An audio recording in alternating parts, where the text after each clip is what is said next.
sekumpulan anak muda yang komited membantu menangani masalah jalan raya berlubang untuk menjaga. Kadang-kadang kita kena terima hakikat apa yang Brotherhood, Lando Zawawi. Anda jangan sebenarnya saya mencari mampus tu bang. Saya cakap abang ni, sekali saya marah. Siapa Lando ini? Adakah Lando ini pegawai kerajaan? Dengan mencarutnya. Sebagai contoh, cabaran utama kita misalnya gerakan Brotherhood yang sentiasa mencabar. Assalamualaikum dan salam sejahtera. Bertemu kembali kita di dalam Momok Channel, channel inspirasi anda bersama hos korang, siapa lagi kalau bukan Jamel Legend. Baru-baru ini negara kita telah diserang dengan wabak COVID-19 dan telah menyebabkan banyak kematian. Tapi tahukah anda jumlah kematian akibat kemalangan jalan raya di negara kita mencatatkan jumlah yang lebih tinggi daripada kematian akibat COVID-19. Dan kenyataan ini juga dikeluarkan oleh WHO bahawa kemalangan jalan raya adalah satu pandemik yang diabaikan. Justru di sini Brotherhood dengan pimpinan Lando Zawawi telah bangkit untuk menyebarkan kesedaran dan berkempen kepada agensi dan jabatan kerajaan tentang pemantauan dan penyelenggaraan jalan raya mengikut SOP yang betul supaya kemalangan dapat dikurangkan. Jadi ini adalah sumbangan yang sangat besar unit Brotherhood atas kempen mereka kerana kesedaran ini sedikit sebanyak telah membuka mata masyarakat bahawa jumlah kemalangan di negara ini adalah disebabkan kelembapan sistem kerajaan yang juga boleh dikatakan pelik. Namun dalam usaha ini, Brotherhood juga turut dikecam dan dibenci oleh sesetengah pihak yang juga terdiri daripada kalangan pemimpin politik. Kerana mereka rasakan usaha daripada unit Brotherhood ini adalah ancaman. Jom kita saksikan perkongsian bersama Lando Brotherhood bahagian yang kedua. Zas! Jangan lupa subscribe dan like dan tag. Share, like. Okay.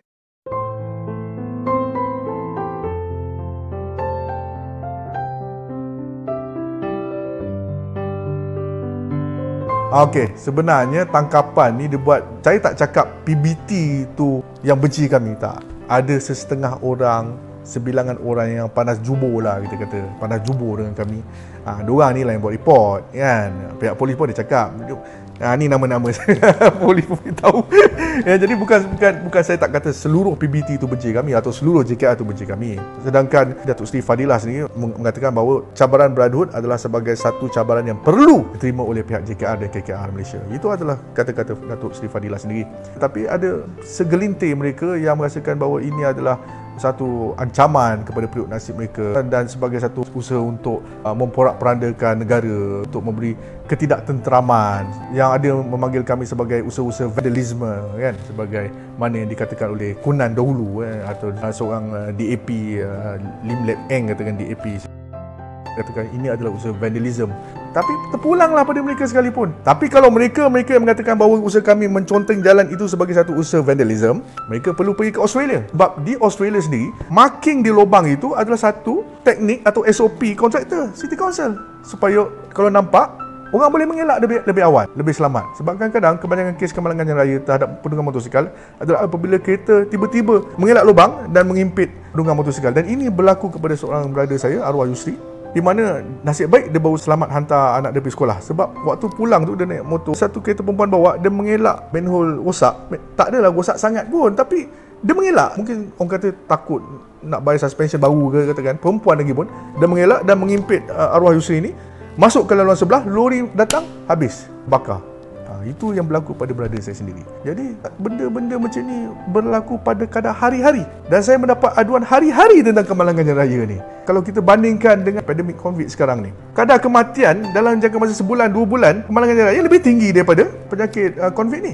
Sedangkan WHO sendiri, World Health Organization sendiri mengatakan bahawa kemalangan jalan raya adalah satu pandemik yang diabaikan. Sebab apa sekarang ni, katakan situasi sekarang ni, wah, SOP, Kementerian Kesihatan suruh SOP ni, SOP tu, kau pergi sana kena basuh muka, kau basuh tangan, kena masuk ni, kerja, kena jarak. Pelbagai SOP ditekanlah sekarang ni. Saya setuju. Tetapi bagaimana pula dengan SOP kerja-kerja penyelenggaraan jalan? Susun kon tak betul. Itu apa jadi dekat Sarawak baru-baru ni, aksiden banyak kali, satu hari 3, 4, 5 aksiden. SOP turapan, turap time hujan macam mana tu? Tag code tak ada, siram air, itu SOP.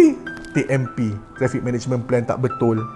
Itulah saya kata, kadang-kadang timbul isu berat sebelah ni. Dan saya harap perlu diperhalusi lagi lah. Saya harap KKM, Kementerian Kesihatan Malaysia sendiri yang sekarang ni ada power untuk bercakap, ada kuasa viral untuk bercakap, tolong lihat juga tentang keselamatan pengguna jalan raya atau kesihatan pengguna jalan raya ni. Sebab ending dia, kita orang pergi hospital juga, mangsa pergi hospital juga, korang juga jumpa. KKM kena ambil maklum. Sebenarnya semua pihak lah, bukan sekat KKM saja, bukan sekat KKR saja. Kementerian Pembangunan Wanita, kanak-kanak pun kena beri kempen, jangan bawa motor kawasan taman tak pakai helmet, didikan yang sempurna, kan. Kementerian Dalam Negeri, polis pun kena lebih banyak lagi menguasakan akta-akta yang mencegah rempit ni, kan. Ini keseluruhannya lah, keseluruhannya. Semua kena ambil maklum, terutama tentang kerosakan jalan raya. Sebab saya lihat orang Melayu kita ni, minta maaf lah, kebanyakan orang kita ni, orang komen banyak orang Melayu kan. Walaupun kerja di BKL, dia banyak jabatan. JKR pun banyak jabatan. Ada jabatan bangunan, ada jabatan accountant dan sebagainya. Nampak lubang, mengelak. Alhamdulillah. Padahal, kalau kau dah pakai logo JKR, pergilah call bro. Aku daripada jabatan ni ada lubang lah bro. Tolong suruh member-member kita pantau sikit. Orang di BKL, elak lubang. Alhamdulillah, selamat aku. Dia tak fikir 200,000, 300,000 kawan-kawan belakang pun alami risiko yang sama juga. Tetapi diorang tak ada call kawan-kawan begitu, kan. Kuasa yang saman motor tepi-tepi jalan, diorang yang paling rapat dengan jalan raya. Kenapa sibuk sangat dengan jalan raya ni? Kenapa kau sibuk saman-saman yang 100-200 ringgit motor ni? Padahal sepatutnya berdasarkan akta KPKT terbaru yang dilancarkan pada bulan Julai tahun lepas, mereka di BKL PBT boleh mengenakan saman minimum 50,000 hingga 100,000 untuk setiap manhole. Dah diaktakan. Kenapa sampai sekarang tak ada siapa berani lagi nak saman utility ni yang paling banyak buat tarik palat dekat bandar Kuala Lumpur ni? Kenapa? Kenapa tak berani? Aku nak tanya. Jawablah, kenapa tak berani? Kenapa berani sama budak-budak motor je? Satu sikit. Baik kau saman ikan jurung besar tu, terus kaya tu. Kenapa tak berani? Sebab apa? Sebab ambil hamper raya.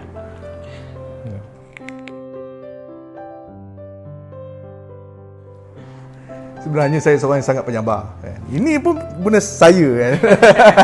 Kalau tak dalam Facebook, walu kan. Dia sebenarnya dalam Facebook dan dalam dunia nyata, saya adalah orang yang berbeza. Saya juga adalah penulis skrip.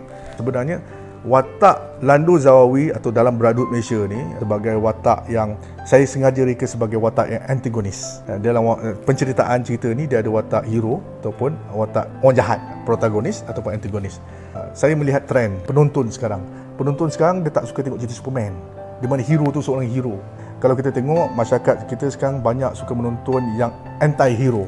Sebagai contohnya Deadpool, kan? Anti-hero ni watak dia apa? Watak dia tak baik. Dia melakukan banyak kesilapan.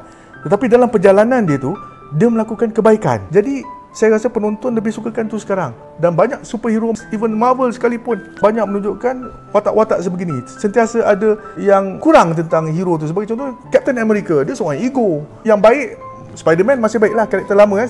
Baik, budak baik. Superman, budak baik. Tapi Batman, nampak dia Dark Knight. Ada sisi jahat dia tu dipertontonkan. Disengaja pertontonkan. Jadi penonton boleh terima, dia ni pun lebih kurang macam aku ni. Aku pun jahat juga. Tetapi dia buat kerja baik. So, aku ada peluang jadi orang baik, kan. Sebab orang tengok orang baik ni tinggi sangat, kan. Orang Melayu kita tengok orang baik ni tinggi sangat. Susahlah jadi baik ni. Susahlah nak jadi macam Abid Liu. Kan? Jadi kalau ada watak macam saya yang saya sengaja reka sebagai penulis skrip, saya sengaja reka, alhamdulillah saya dapat banyak sebenarnya sokongan daripada, minta maaf saya cakap, ada budak-budak kongsi gelap pun ada join saya juga. Ada budak-budak gangster, budak-budak tonto, budak-budak towing, budak-budak banyaklah orang kata, bukan saya kata diorang jahat. Tak, tetapi sisi mereka kasar, orang yang kasar. Tetapi mereka melihat dan rasa nak join saya dan mereka join saya. Alhamdulillah banyak-banyak, kan, sampai budak-budak orang kata Double 7 pun ada tolong turap jalan juga kat Siti Alam tu, alhamdulillah, kan. Jadi kata ni sebagai satu jalan untuk membawa sekali belia kita yang masih tak ada hala tuju melihat perjuangan yang betul, dan mungkin boleh bermula dengan saya dengan Brotherhood turap jalan, tetapi lepas tu boleh beralih kepada perjuangan-perjuangan lain, perjuangan terhadap agama, bangsa dan negara. Tetapi kita mulakan dengan jalan raya dulu, kan. Kita latih mereka dengan jalan raya. It's very simple.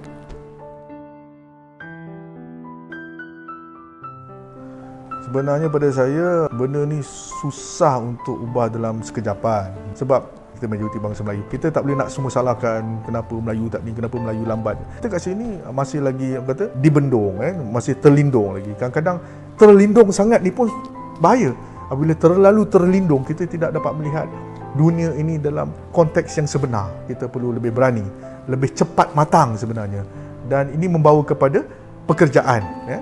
Apabila pekerjaan itu, kita Melayu ni dididik sebagai terlalu menghormat, terlalu sangat menghormat ketua jabatan ni sebenarnya. Minta maaf lah saya cakap, kan kita ni banyak pangkat, tak cukup Tan Sri Tun, kita ada Datuk Sri, Datuk, boleh jual beli pula tu, tak cukup dengan tu, dibuatnya ayahanda sendiri, haram jadah, wih, buat sendiri, kan? Tak cukup dengan Long Tiger, Rohingya pun ni Long Tiger, ni nak cakap lah kan. Banyak sangat pangkat-pangkat yang kita terlalu mendambakan pangkat tu. Sebab tu brotherhood, saya sendiri tak panggil Datuk Seri. Kalau jumpa Datuk Seri, saya big bro je. Siapa kenal saya, even KP Tan Sri Zulkifli, saya panggil big brother saja. Saya tak menggunakan title apa tu apabila berjumpa dengan orang. Sebab pada saya, minta maaf lah sebab saya bukan jabatan. So diorang tak boleh salahkan saya, orang luar. Saya kata saya tak tahu pun pangkat awak apa. Alasan saya lah kan. Nombor satu, kita kena kurangkan sikit kita punya terlalu tunduk, terlalu taksub dengan pangkat ni, kan. Tengok apa jadi dengan Boy Rehman tu, kau dapat profesor lah tipu orang.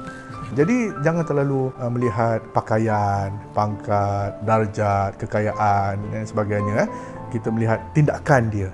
Saya nak mengajar beliau supaya melihat tindakan. Tindakan dia tu bagus, sokong. Tak kisah dia tu pencacai najis sekalipun, sokong dia. Walaupun orang tu politik mana sekalipun, parti yang kau tak suka, tetapi tindakan dia bagus, sokong dia atas tindakan itu. Bukan sokong parti dia, sokong tindakan. Jangan sokong orang. Lando, jangan sokong Lando. Sokong tindakan Lando untuk nak berjalan. Sokong tindakan Lando untuk memberikan cabaran pada pihak kerajaan, untuk semua. Kena sokong benda baik. Tapi jangan sokong disebabkan oleh benda-benda yang orang kata disguise, pakaian dan sebagainya. Sokong tindakan. Sebab manusia ni dia akan melakukan kesilapan selagi dia hidup. Albert Liu tu sendiri, dia akan, selagi dia belum sampai nazak tu, selagi tu dia akan diuji. Time nazak tu pun syaitan boleh datang nak pesongkan kita. Jadi atas kesedaran itu, janganlah kita terlalu, kadang-kadang kita buat baik pun kita bermegah pun tak boleh. Melihat seseorang itu atas tindakan. Sebab sebaik mana orang tu memaparkan sisi baik dia sekalipun, menjadi hero bagaimana sekalipun, tetapi dia sendiri sedang diuji. Sebab kita semua masih dalam perjalanan di mana jalan kita masih berlubang.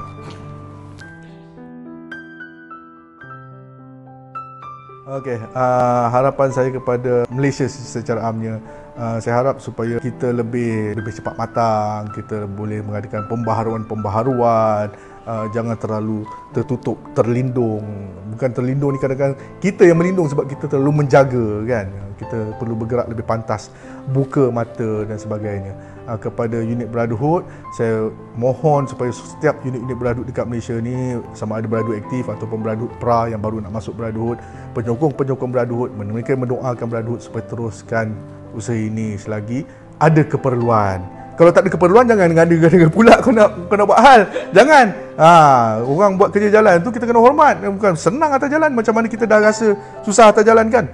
Hormat kontraktor atas jalan tu, hormat mereka-mereka yang bekerja atas jalan tu. Maksudnya jangan kacau mereka, kan? Jangan kacau mereka. Yang jalan baik, cakap terima kasih. Dah buat baik, terima kasih. Alhamdulillah. Itu yang terbaik. Sama-sama. Dan kepada PBT, utility sebagainya, JKR, saya mohon supaya ada peningkatan selalu. Jangan apabila menteri tak bersuara, semua masih ditakut lama. Kadang-kadang menteri nak kena cakap, baru buat. Kadang-kadang nak kena landu hentam sikit, baru dia kelang kabut, kan? Baru kerja jalan. Tak boleh. Kita kena fikir jalan raya ni untuk semua. Jangan katakan berlaku pada kita, mungkin berlaku pada anak saudara kita, kawan-kawan kita. Mungkin kita tak tahu, kan? Sebab kemalangan itu di mana-mana. Dan saya mohon kepada semua pengguna jalan raya, terutamanya mohon pandu cermat, kan? Jangan laju-laju, kan? Malaysia ni pelik sikit. Saya dekat Australia pun orang kata bertamadun, kan? Pemanduan mereka lebih bertamadun, lebih berhati-hati, kan? Apa-apa pun orang kata yang terbaik sajalah untuk rakyat Malaysia, dan kita sama-sama mendoakan supaya kita boleh berubah menjadi lebih baik, terutama dari segi aspek keselamatan jalan raya.